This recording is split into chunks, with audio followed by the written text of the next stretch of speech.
বাড়িতে যখনই চিকেন আনা হয়, চিকেন কষা, না হলে চিলি চিকেন, না হলে আলু দিয়ে চিকেনের ঝোল, চিকেনের এই একঘেয়েমি কাটাতে আজ একটু অন্যরকমভাবে চিকেনটা বানানোর চেষ্টা করলাম। সেই ভিডিওই আজ তোমাদের সাথে শেয়ার করলাম। তো চলো দেখে নিই এই রেসিপিটি।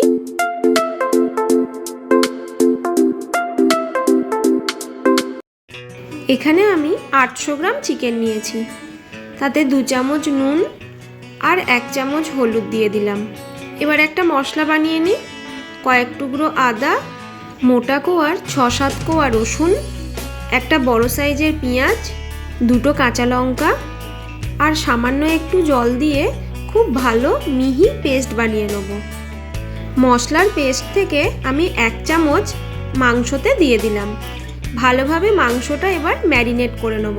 মাংসটা ম্যারিনেট করে প্রায় আধ ঘন্টা মতো আমি রেখে দিয়েছিলাম। এবার 10-12টা কাজু বাদাম একটু ড্রাই রোস্ট করে নেব। কাজু বাদামের কালারটা কিন্তু অনেকটা চেঞ্জ হয়ে গেছে। এবার এটাকে তুলে মিহি পেস্ট বানিয়ে রেখে দেবো। ওই কড়াইয়ে 1 চামচ গোটা জিরে, 1 চামচ গোটা ধনেও ভালোভাবে ড্রাই রোস্ট করে নেব।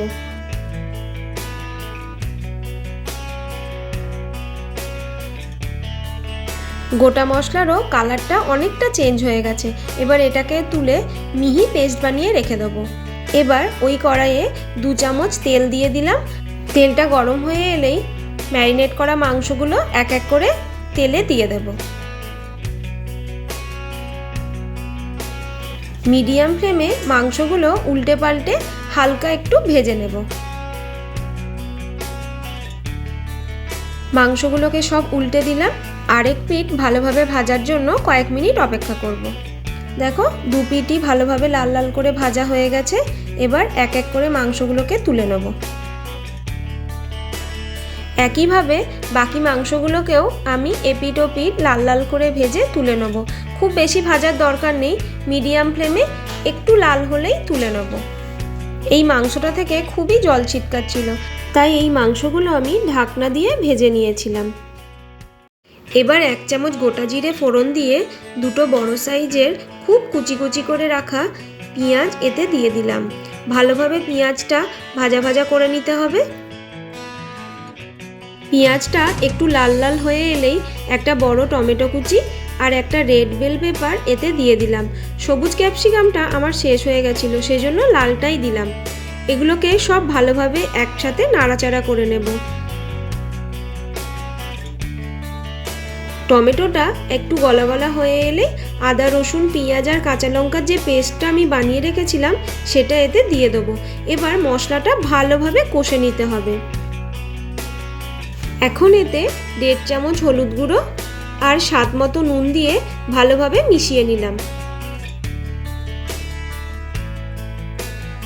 কিছুক্ষণ পর পর নাড়িয়ে চাড়িয়ে সব কিছুকে একসাথে খুব ভালোভাবে কষাতে থাকবো।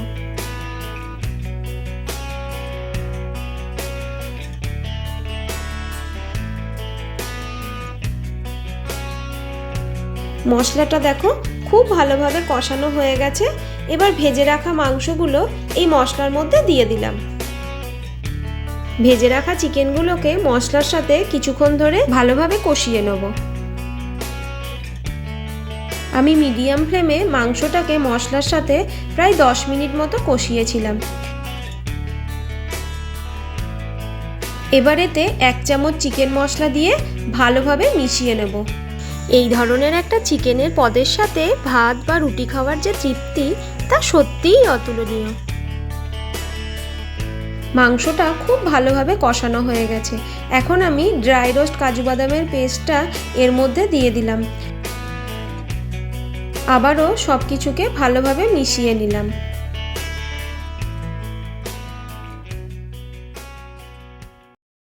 এখন যে ভাজা মশলাটা আমি রেডি করে রেখেছিলাম সেই মশলাটা 2 চামচ এতে দিয়ে দেবো। সব কিছু ভালোভাবে মিশিয়ে নিতে হবে। মাংস রান্না করতে যে মশলাগুলো আমরা ব্যবহার করে থাকি সেই মশলাগুলোই দিয়েছি, কিন্তু একটু অন্যরকমভাবে দিয়েছি। তাতে টেস্টটা কিন্তু অনেক গুণ বেড়ে যায়। একবার এইভাবে মাংসটা রান্না করে দেখো, বেশ ভালোই লাগবে। এবার এতে 1 বাটি মতো গরম জল দিয়ে দিলাম। হাফ চামচ চিনি দিয়ে দিলাম, হাফ চামচ গরম মশলা গুঁড়ো দিয়ে দিলাম, আর একটু কেশরি মেথি দিয়ে ভালোভাবে সব কিছুকে মিশিয়ে নিলাম।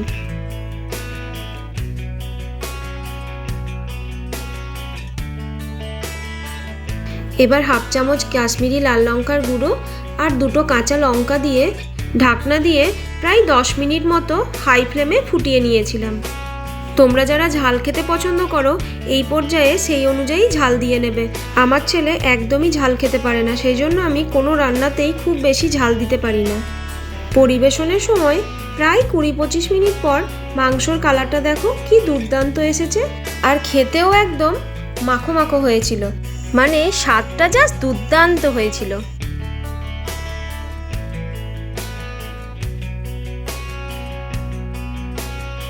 একটু অন্যরকম স্বাদের গরম গরম চিকেন ফুলকো ফুলকো রুটির সাথে পেটে যাওয়ার জন্য একদম রেডি। চিকেনটা তো পরিবেশন করা হয়ে গেল, চলো এবার থালাটাও সাজিয়ে নিই। চিকেনের এই রেসিপিটি তোমাদের কেমন লাগলো অবশ্যই আমায় কমেন্ট করে জানিও। যদি ভালো লেগে থাকে তাহলে একটা লাইক করে দিও, আর তোমাদের বন্ধুদের মধ্যে অনেক অনেক শেয়ার করো। আমার চ্যানেলে নতুন হয়ে থাকলে অবশ্যই চ্যানেলটাকে সাবস্ক্রাইব করে আমার পাশে থেকো। প্রত্যেকে ভালো থাকবে, সুস্থ থাকবে। আবারও ফিরে আসবো নতুন কোনো এক রান্নার রেসিপি নিয়ে। প্রত্যেককে শুভ ভোজন, টাটা।